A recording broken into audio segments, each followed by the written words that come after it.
Examples of critiquing in Constituent Assembly debates. This is the topic today. Here, after drafting the Constitution, it was submitted to the Constituent Assembly, and there they conducted a debate on many issues of a drafted Constitution. Some of the members of the Constituent Assembly, they pointed out some points, some issues with the draft constitution. They criticized the constitution drafted by the drafting committee. So let's find out the critics, what did they say on draft constitution, right? The first one, Maulana Asrat Mohini. He criticized Indian constitution, that is a draft constitution, as a copy of 1935 Act. He stated that total Indian constitution is just a copy of Government of India Act 1935. It means maximum in Indian constitution is copied from Government of India Act 1935. And during the freedom movement, the cabinet mission which visited India, there they stated that there should be universal adult suffrage. Especially Congress party demanded their right to vote should be extended to all. And it also, Maulana Asrat Mohini, he stated that Indian constitution is the copy of Government of India Act 1935. During the freedom struggle, Indian National Congress and some other political parties, they critically opposed the Government of India Act 1935. So some of the aspects of the Government of India Act 1935 we incorporated into the draft constitution. So Maulana Hasrat says that the Government of India Act in 1935, which we opposed, from that maximum we have copied. This is the criticism of Hasrat Mohini. What he criticized, just Indian constitution is a merely copy of Government of India Act 1935. Okay. And another critic is named Damodar Swarup Seth, T.S. Seth in short. He was a socialist one, and he criticized that the draft constitution has not taken many of the points relating to the recent constitutions of modern time. Damodar Swarup Seth, who was a socialist, he says that our draft constitution by drafting committee had ignored Soviet Union, where the centrality of the villages is there in Soviet Union. In India, centrality of the villages is very essential, because villages are the branches of development for the nation. So Damodar Swarup says that Indian constitution, that is a draft constitution, ignored taking or incorporating from the modern constitutions like Soviet Union.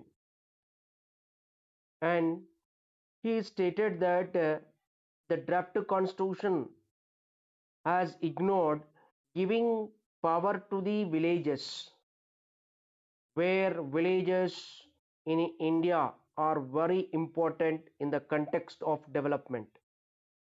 And further, Damodar Swarup also says that the Constituent Assembly members were not elected by the universal adult franchise. That is, only 10% of the population was given right to vote, that we discussed, right? And this person, that is Damodar Swarup he says that India should be republic. Indian Republic, India is a republic, and it should be a union of small autonomous republics. That means villages should be given autonomy.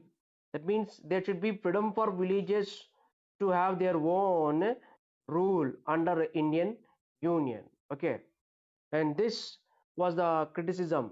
The union that would have been formed in our India. Understand?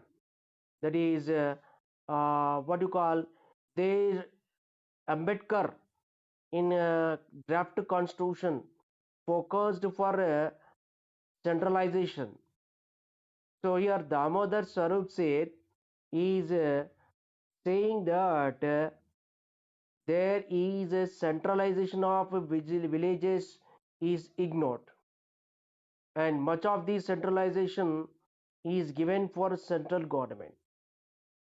Centralization is good. India is a union of states, right? There are 28 states. All these are the part of the Indian Union. If there is no emphasis on centralization, it may break the unity of India.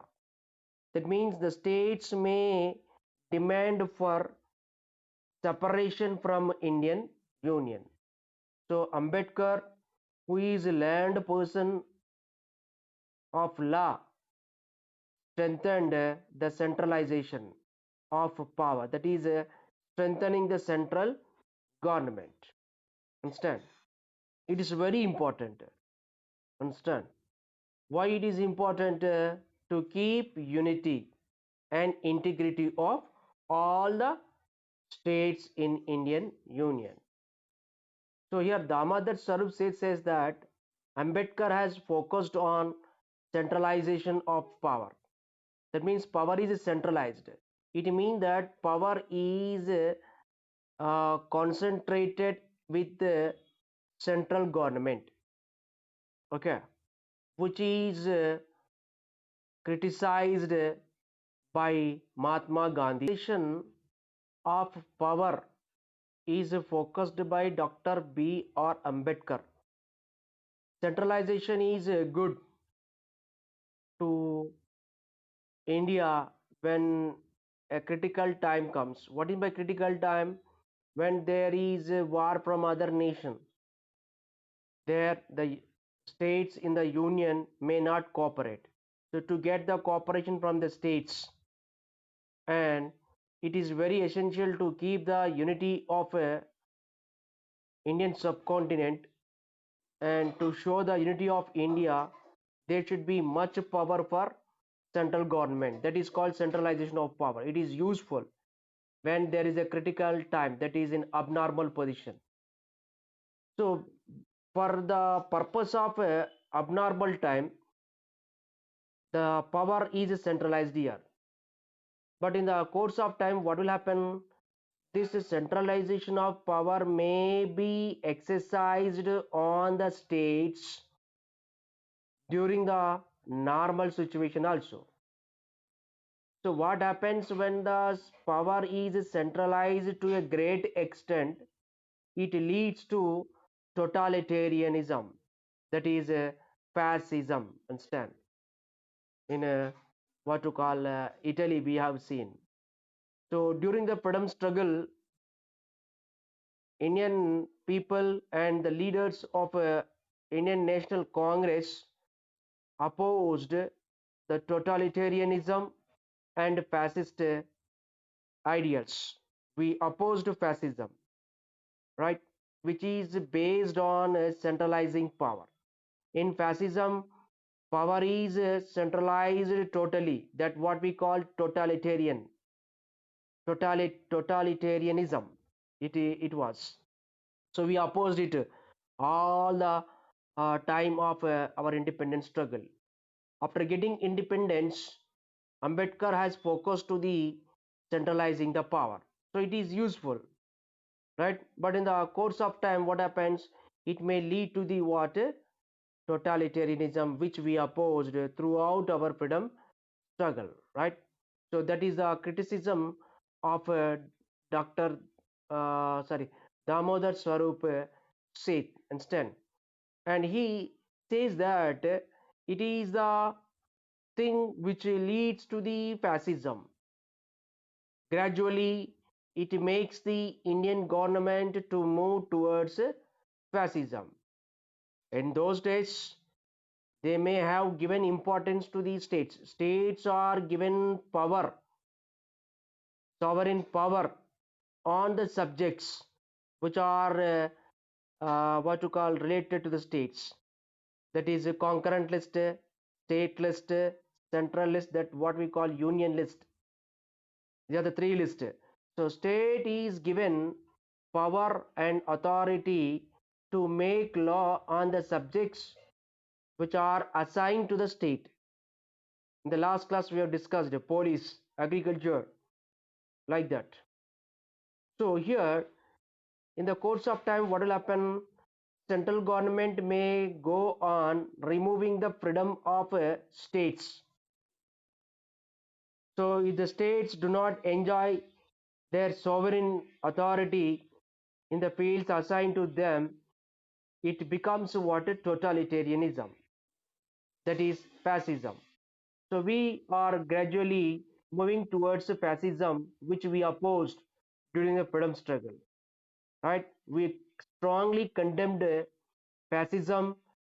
T.S.A.P stated that fascism we opposed, and we are moving towards fascism by the strong centralizing the power.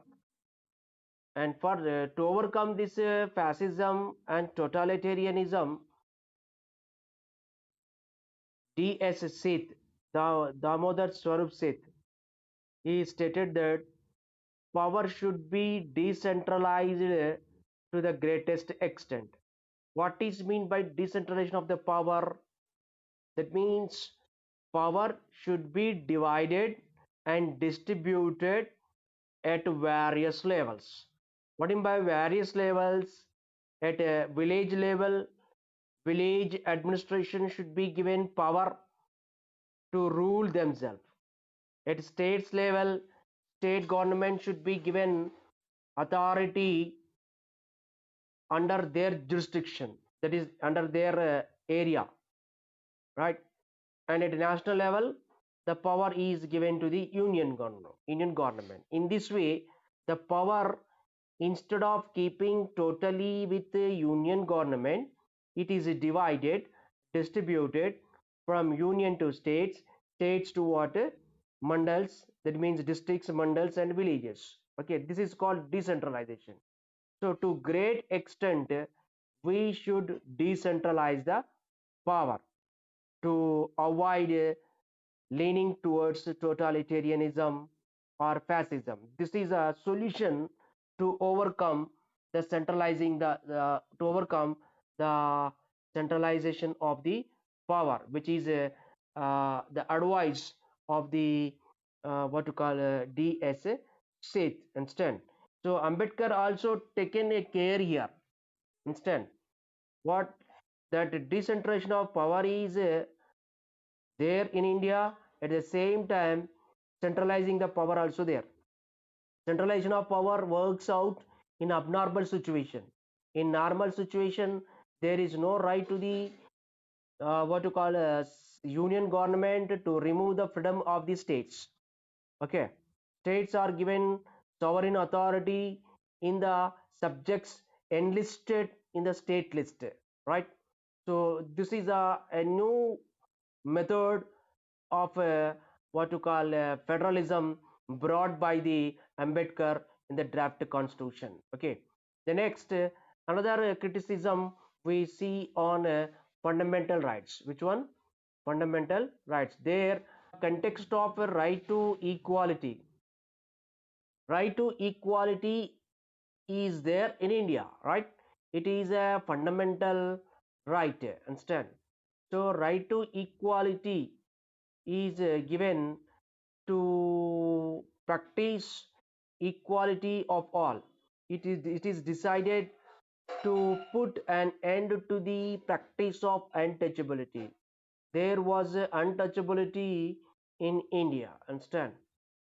So here, this is on 29th April 1947 that the president there in the chair, who is saying that Pramod Ranjan Thakur. Who is that? Pramod Ranjan Thakur.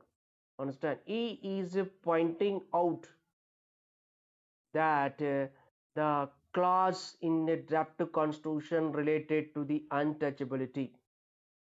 In draft constitution, under class 6th, there is a reference to the untouchability. Understand?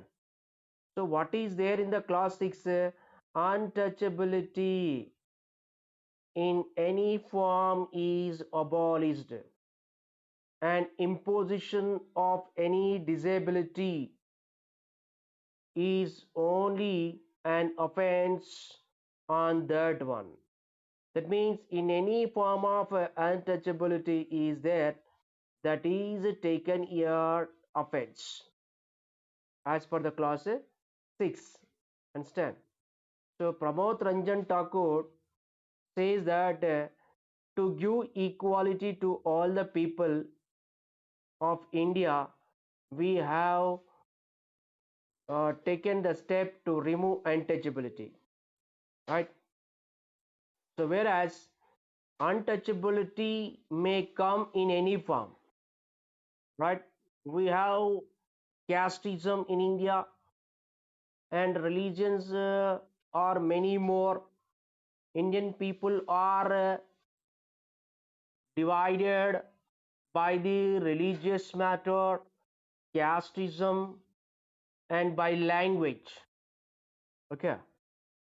So here Pramod Ranjan Thakur says that how can we remove untouchability without removing the caste system?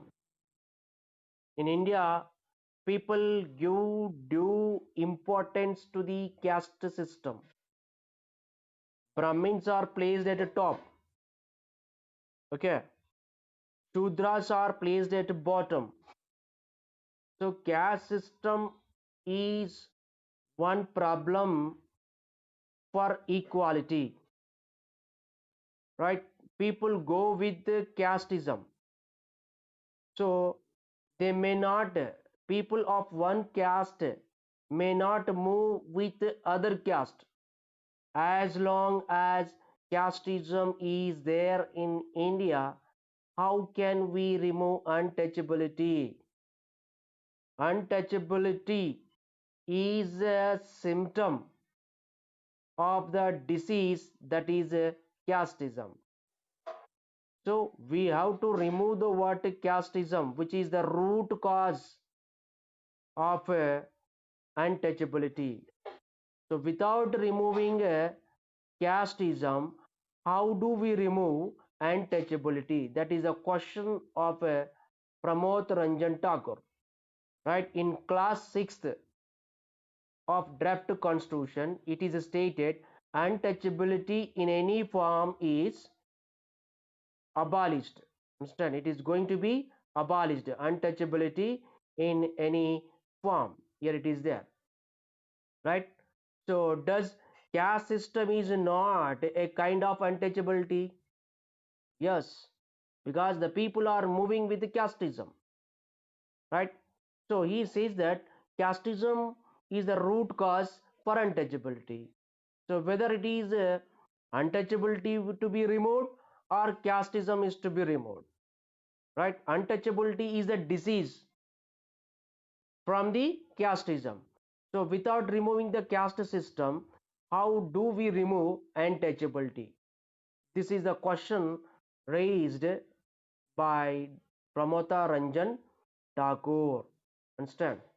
Then it says that unless we can do away with the caste system, it is no use of removing the untouchability. Understand? Immediately, another critic, that is S.C. Banerjee. So what to call? He says that S.C. Banerjee addressing to the president, that is Babu Rajendra Prasad. Understand? He says that untouchability actually requires clarification. What in by clarification? He want that what to be called untouchability. Okay, that means there should be definition to the untouchability. What is there under class 6 untouchability in any form, right? In any form means there is no definition to it. So S.C. Banerjee says that there should be clarification clearly on what to be called untouchability and what is not untouchability. So he criticizes that first there should be definition to the word untouchability. Okay, because Ambedkar, sorry, Mahatma Gandhi had used this word many times in different situations. Mahatma Gandhi was accustomed, that means very well known to this word from last 25 years. That is Mahatma Gandhi known very well with this word. Understand? So according to the S.C. Banerjee, he says that there is a lot of confusion on the meaning of the untouchability, right? It is taking a glass of water is untouchability in some context, in some situations. In India, it is considered that taking a glass of water as what untouchability, and the ascetes are not allowed into the temples. That is also untouchability. So intercaste dinners, that means different caste people were not allowed to go for a common meal. Sometimes intercaste marriages, one caste person is marrying to another caste, what you call lady, that was not allowed. Intercaste marriage is also considered here what to call untouchability. So Mahatma Gandhi, who used this word, okay, untouchability, in various ways on different occasions with different meanings. So that what is the meaning of untouchability? First, it should be defined. That is the what question of S.C. Banerjee, as there is no clear-cut definition to the untouchability. So he says that untouchability should be defined first, because there should be clear-cut clarification to give the judgment when a case comes on untouchability instant. So here, this is the what S.C. Banerjee's what criticism on untouchability, which is not defined in the what to call constitution. Just a statement is given that untouchability in any form is to be abolished, and that should be considered as a crime, right? And it should be clear in our mind that what it really implies. Understand? C. Banerjee says that untouchability is nothing but a casteism. So he says that there is no distinction between untouchability and caste system. And here Mr. Tagore has said that untouchability is a symptom of a casteism, which is a root cause. So unless we remove casteism, there is no use of removing the untouchability. Understand? So here immediately we see that Sir Rohin Kumar Chaudhary, he started criticizing the constitution and says that first, untouchability should be clear. Okay, untouchability means an act of what to call committing an act of what this is what here it is there an act past it becomes what untouchability.